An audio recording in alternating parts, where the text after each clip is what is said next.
Then there's some folks don't leave the church. They just become disengaged from the church. All right. So if they skip, they feel like if they miss 2-3 Sundays a month, it don't mean nothing. Amen. It does not take away from the quality of their life. All right. And then many times church has turned into a social club. Come on now. Whereby people just gather, to catch up with the folk that they hadn't seen the last 7 days. Sometimes people stay away from church because they see and hear those in the church talking about the same church that they're supposed to be a part of. And so sometimes, church needs to look at itself, figure out what's really going on. One of the things this text teaches us is God is serious about decency and order in the church. God is not messy. So his house should not be run by mess. God is a God of excellence. So his house should not be a place of mediocrity. If you study the Bible, you will discover that God's house, first the temple, then synagogue, New Testament house churches, to modern day sanctuaries, they were all designed for people to gather together and worship the God they serve. The church was designed for worship. Not for entertainment. Not to be a moneymaker. Not to be a social club. Not for love connection. The church was designed for worship. And for the people of the Bible, worship was going to God, raising up their hands, and recognizing him for who he is. And that's why we ought to come to church with a certain posture. Because you came to worship. When you walk in, you ought to walk in with a reverent spirit. Because you came to worship. You ought to pray before you get here. So that your worship is not distracted. Some folks spend more time trying to figure out what they're going to wear to worship than what they're going to do when they get to worship. Some folks spend more time looking through their clothes closet than they do in their prayer closet. Asking God, say, Lord, I need a word for my life. I don't need no mess today. But when I get there, I need something that's going to help me. Some folks are not ashamed of what they wear, but they're ashamed to lift up their hands.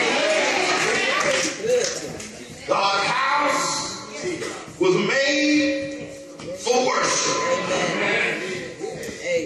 In our text, Hezekiah knew that.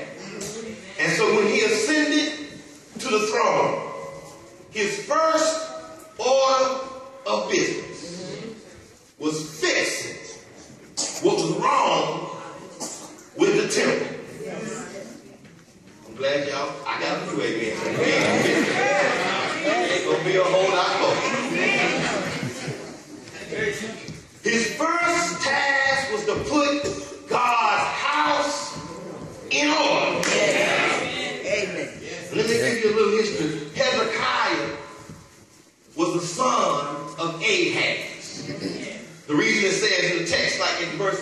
turns into, like his father David, because that was a phrase used in the Old Testament to describe whose spirit you carry. So Hezekiah carries the spirit of David, but biologically, he is the son, or was the son, of Ahaz. If you go home tonight, read chapters about 24 through about 27, 28, you'll discover that Hezekiah's daddy was wicked. Wicked. Ahaz was wicked. He was an evil king.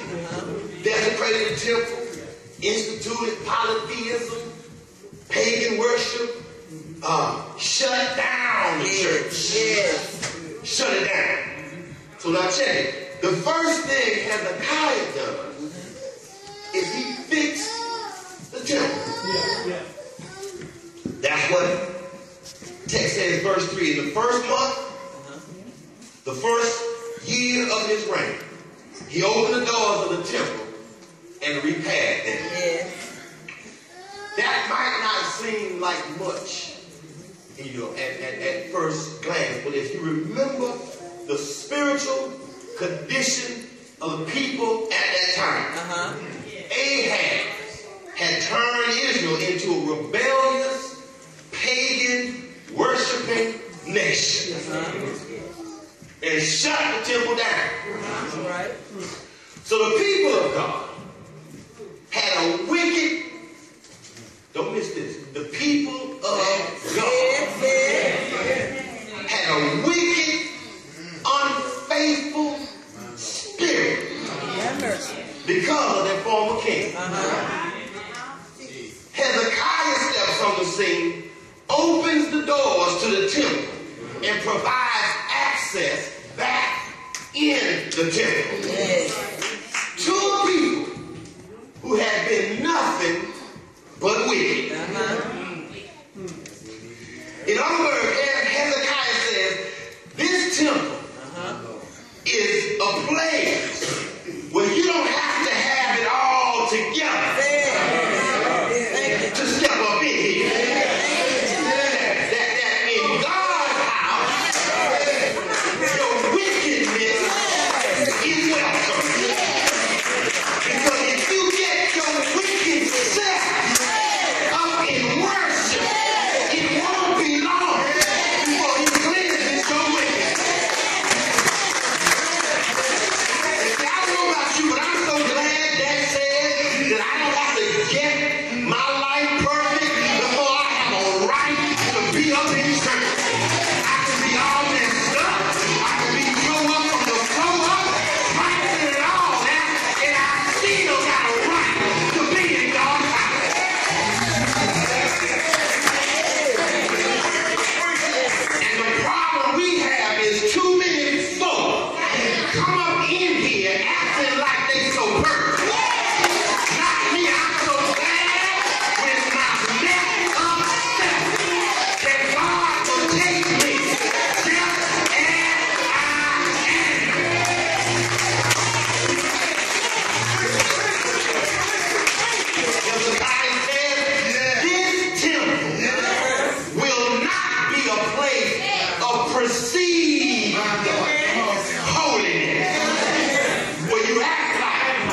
is not a house for the holier than thou. God's house is a place where all I need is a heart for God. If I have a heart for God, if I'm thirsty for God, He'll deal with my mess.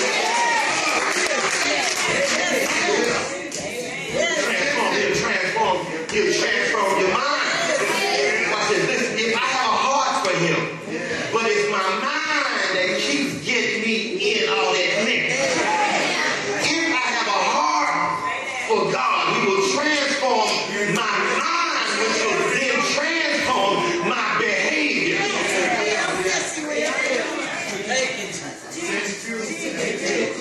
As God said, I won't be in the business of turning people away from the temple. Be careful. Be mighty careful that you don't turn anybody away.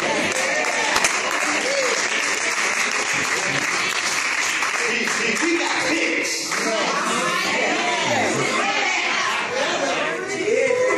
They don't dress like us. They don't look like us. They tatted her. Oh yeah. Hands hanging down. Yeah. They dread. They don't look like us. What, got lip on their breath? Now watch this. We don't have to say anything to them. Amen. We can look at them like they don't belong. Yes.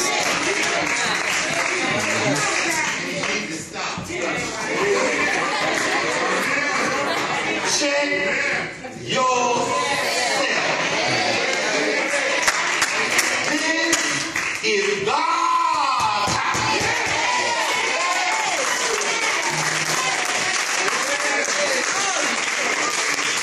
Check how you treat people. Because the reality is one day we all would just like them. And sometimes we still are.